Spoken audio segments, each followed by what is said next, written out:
This is Business Edge on News Central. I'm Tolulope Adeleru-Balogun. Our headline story: fuel prices possibly hiked in Sub-Saharan Africa. Now, several countries on the continent are apparently contemplating fuel price hikes. How would this play out, and what would be the impact on these economies? We hope to answer these questions and more on today's show. Welcome. This is Business Edge.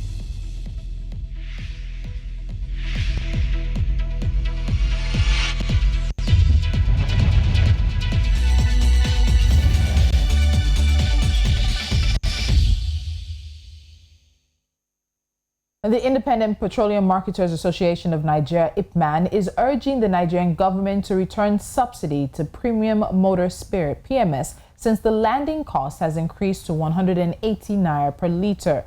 Now, IPMAN's National Vice President, Abakar Maiganidi, said that the government should either deregulate the product fully or subsidize it.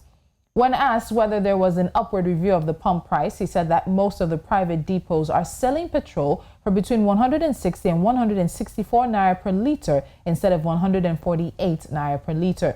On Tuesday, the Nigerian National Petroleum Corporation said that there is no plan to hike pump price. The Group General Manager, Group Public Affairs Division, Dr. Kenny Obateru, said that the NNPC has not increased its ex-depot price. I'm certain that the NNPC is not likely to increase that price in February. Now, according to him, the NNPC has a stock of petrol that can last for over 40 days. While allaying fears about scarcity of the product, he urged the Department of Petroleum Resources to clamp down on marketers hoarding the petrol. Meanwhile, in South Africa, mid-month data from the Central Energy Fund, the CEF, points to another hike in fuel prices in March, following sizable increases in the first 2 months of 2021. The CEF data shows an under-recovery in prices across board. Prices are expected to rise about 55 cents per litre for petrol and 46 cents per litre for diesel. While the mid-month data serves as a snapshot, the Department of Energy makes adjustments based on a review of the full period.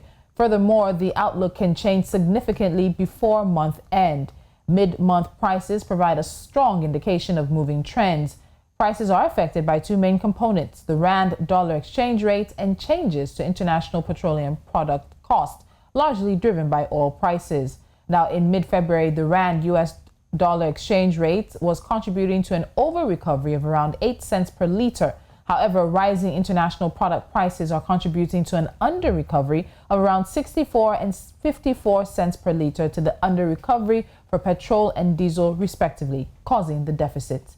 Now, in the eastern part of the continent in Kenya, consumers will also pay more for different fuel products following huge adjustments across kerosene, diesel, and super petrol. The Energy and Petroleum Regulatory Authority, EPRA, said these increases in the prices are about 8.19 Kenyan shillings, 5.51 Kenyan shillings, and 5.32 Kenyan shillings per litre.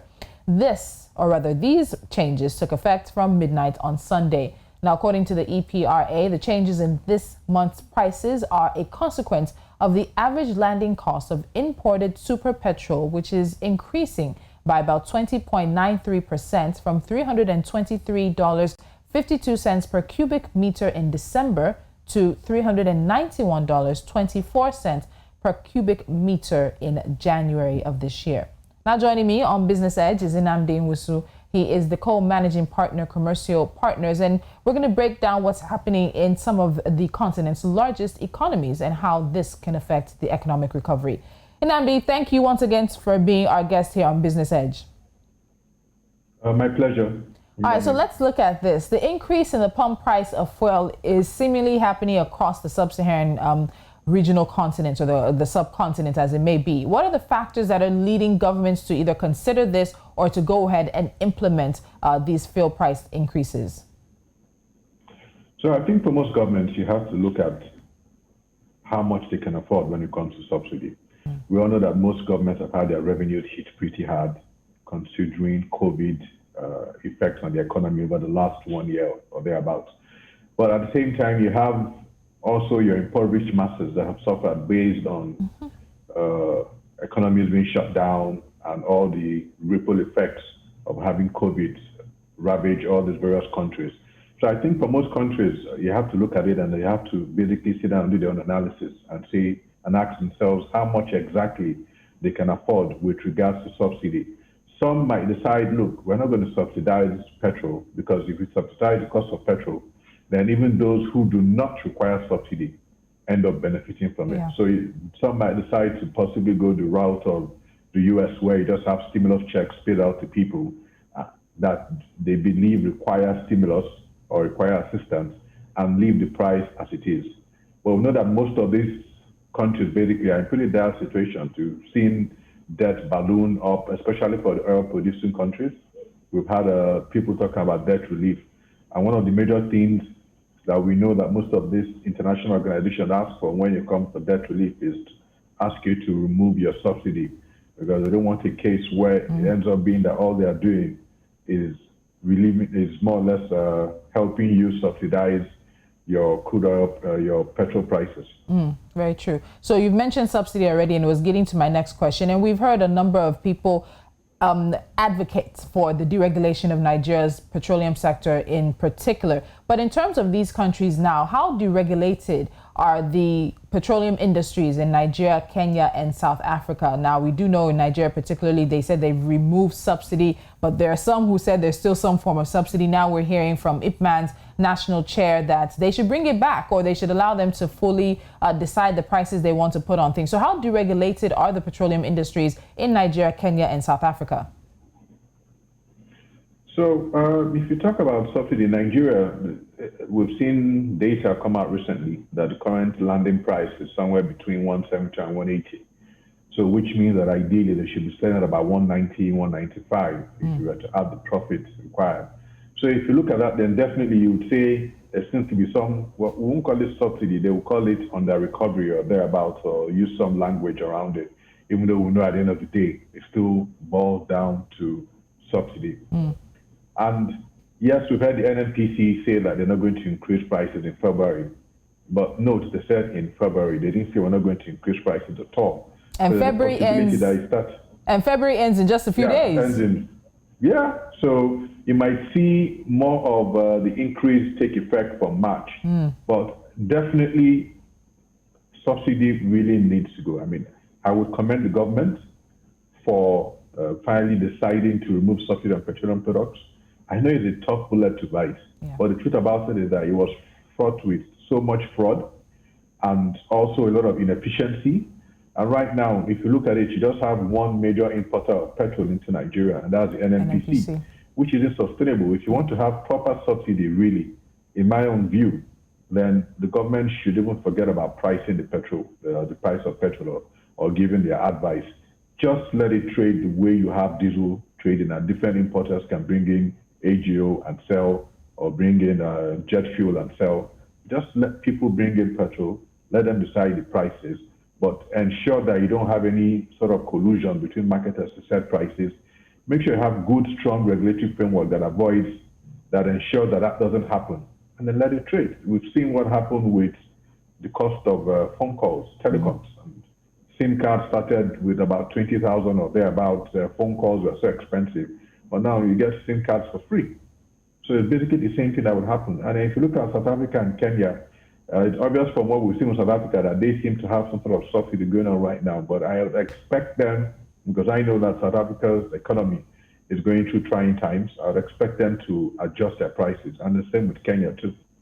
Okay, so in terms of that, so it seems that we're finding it difficult to whether say there's official subsidy, but we do believe there's some kind of room. There's something that is padding between what is landing and what is ending up at the pump in the long run. Eventually, market forces have to come to play, because it's about being competitive. It's about doing the best for your economy and making sure those resources are available and people are able to pay as much as possible the prices for them. When do you think full deregulation, full removal of the subsidies, fully just letting markets decide these forces, these prices rather, will come into play, particularly with Kenya and Nigeria? We know South Africa has some functional refineries that are making it work, and they're moving things along. But for Kenya and Nigeria particularly, when do you think this will actually happen? Well, for Kenya, I really can't say. For Nigeria, I would think that by the time you have the PIB bill fully signed in, and you have the Dangote refinery up and running, then you would have full subsidy. That's what I believe. Because with Dangote refinery, it definitely would reduce the cost of petroleum products, and that makes it easier and reduces the brunt that the consumers have to bear in exchange for having a free-floating PMS price. So I think that with that coming up, we will most probably see them finally deregulate the market fully. And my own belief is also that what we've seen them doing so far is all trying to prepare the ground for when you start to have the Dangote refinery fully refining petroleum products in Nigeria. So you need to basically create the framework around that. And I believe that that's what we're basically gearing up to do. Okay, so we know South Africa has functional refineries. I'm happy we've gone to the refinery conversation. Nigeria does not, Kenya somewhat. But it's very easy for us to say you have refineries, then you expect fuel to be cheaper. So explain really, what is the impact of an in-country refinery to fuel prices anywhere, to any country? So what would the impact of an in-country refinery be for Nigeria? What would it be for Kenya? What would it be, or what we see it's being for South Africa? So if you look at it for the country, so Nigeria produces crude oil. You ship the crude oil from Nigeria to Europe. So you're going to have to pay the shipping company to take it there. Then when you get there, there's most likely going to be some tax on the company that bought the crude. Then at the end of the day, you ship it back to Nigeria again. So you're going to pay transport fare down again, coming back to Nigeria. You're going to have demurrage and all sorts of charges paid at the ports, both here and possibly in Europe.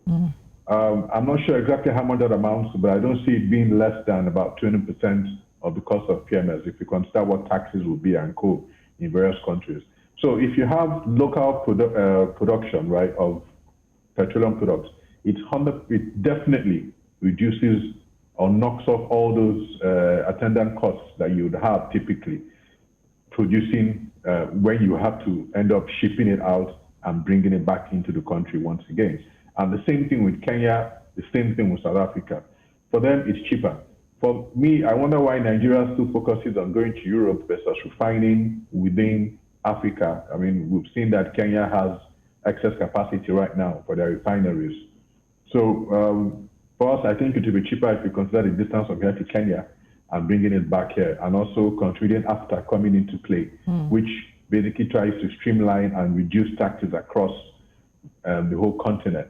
I think that would be better, but if we look at it and we say to ourselves, Dangote refinery is coming up, I think with that refinery coming up, it ends up being a huge game changer for us. But definitely, it gets to save us money on transport and gets to save us taxes that you would typically have to pay, or import duties and all sorts of things that you pay, taking it out and then also bringing it back in. Okay, interesting. So what I take from that is the value chain. We're at the beginning of the value chain, but we get no other revenue because we're not adding value along it until it comes back to us. Then also the potential for partnership. It would be interesting to see Nigeria refining its petroleum for whatever reason in Kenya and then bringing that back versus doing that in Europe and in the West. Nnamdi, hold on. We're going to take a quick time out. When we come back, we'll look more at this. And there are a few things. Kenya is recently an addition to oil producing countries here on the continent. And what could that mean for their economy? And before we wrap things up, while we're talking about fuel price hikes, we have to talk about the people who will bear the burden of these hikes. Can Kenyans, South Africans, and Nigerians really pay for an increase of fuel? We'll have that conversation after this. Stay with us.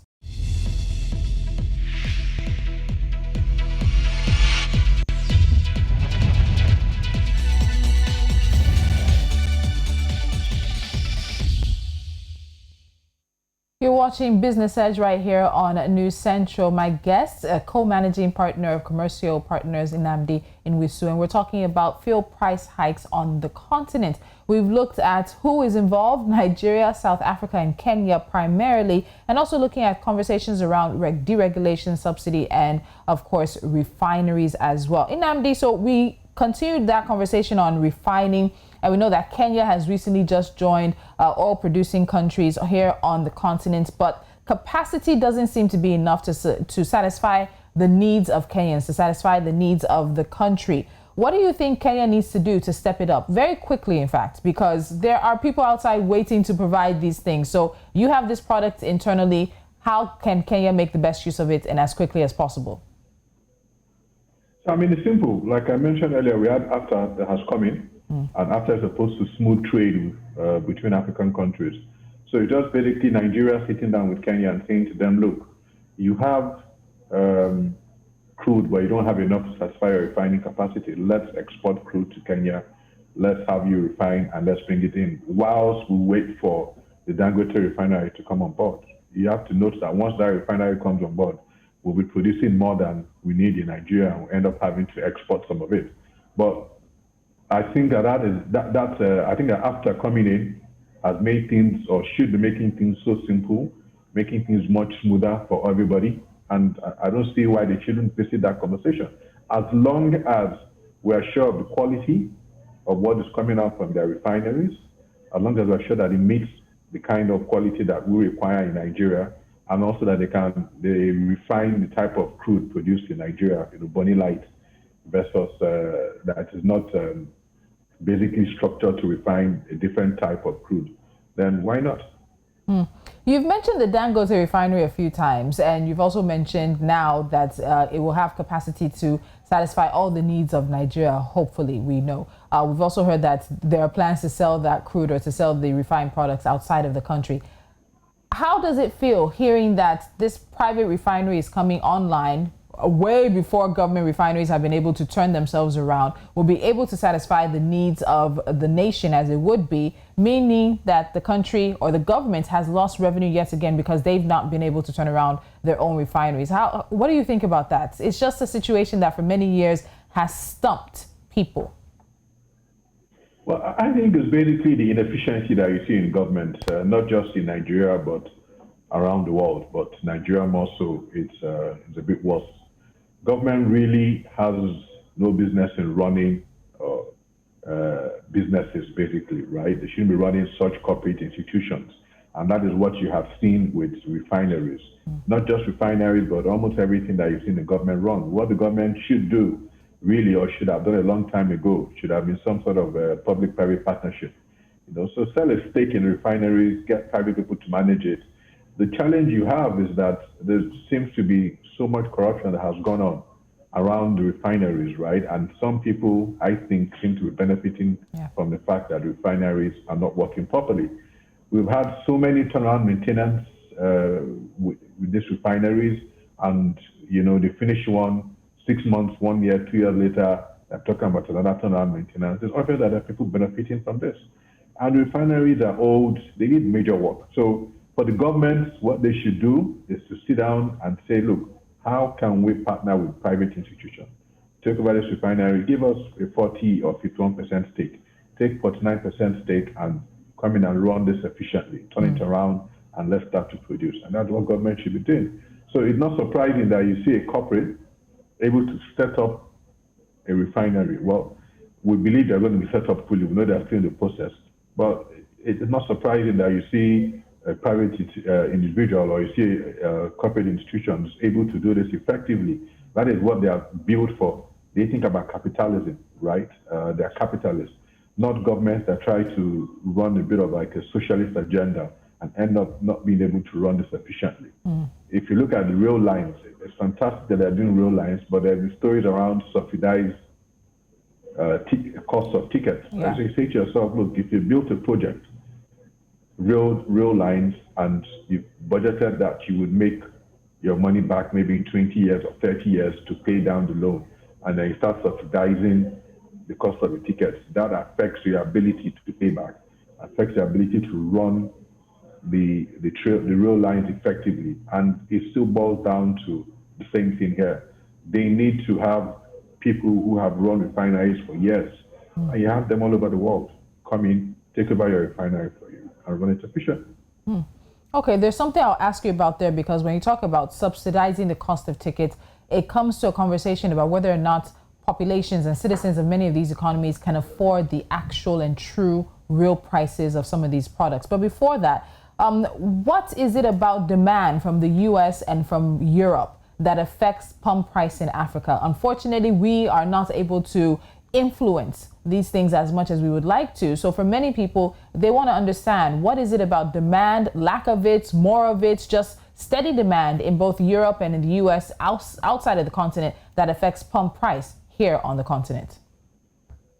Well, as a businessman, you go to where you get the best price.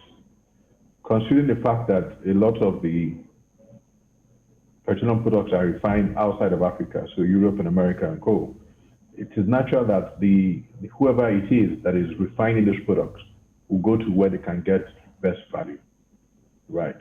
And also efficiency at the same time. So if the price of, first of all, you've seen the US and the UK not subsidize petroleum products. So it's easier to see the effect of increase in crude oil prices reflect directly on their pump price of petroleum products. And at the same time, if they are also willing to pay a bit more, then the refiners or refineries will naturally tilt more towards them and decide to supply them. If you think about the pandemic, if you remember the stories around various states in the US fighting for PPE and masks and trying to outbid each other for the mask, and basically some offering 50% more than the others. And the producers will just simply go to where he gets more money, which is the same thing with the refineries also. So if you see prices going up in developed countries, first of all, that tells you that that's most likely the real price for fuel. And then secondly, if they are prepared to pay more, then people would basically take it there. Even if you look at it right now, in South Africa, the price of fuel per liter is effectively about 400 naira. Kenya is about the same thing. Ghana is about 346. Benin is maybe about 354.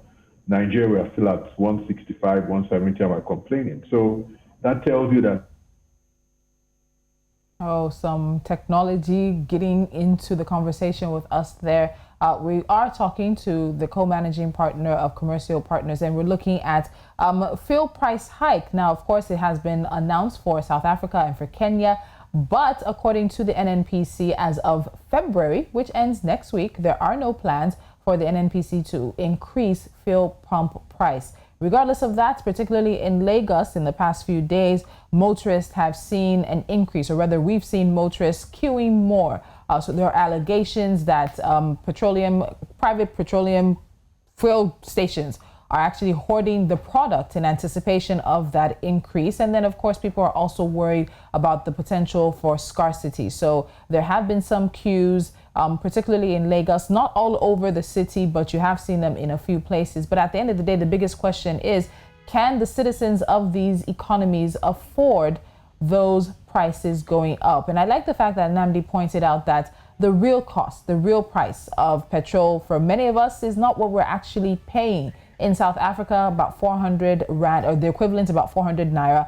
In Kenya, it comes to about the equivalent of around 300 as well with Ghana. But here in Nigeria, we're barely skirting 190, which is what many of those involved with IPMAN are asking for. And the Nigerians are saying no. Can we afford it? It's been a very, very hard year economically. Nigeria, South Africa, they are in recession. They're hoping to exit recession in the next few weeks, in the next few months. Kenya is also facing tough times as well. Numbers came out for Nigeria recently. Inflation has hit a 15 to 17-month high. Food inflation is at the highest as well. Where do we go from here? I would have loved Nnamdi to answer that question if he was able to, but unfortunately, we have not been able to get him back. But a very big thank you to him, and it happened towards the end, but we were able to have a good conversation. So thank you so much to Nnamdi Nwizu for joining me on Business Edge. Now, before we go, let's wrap things up with NC4 to watch, as we usually do.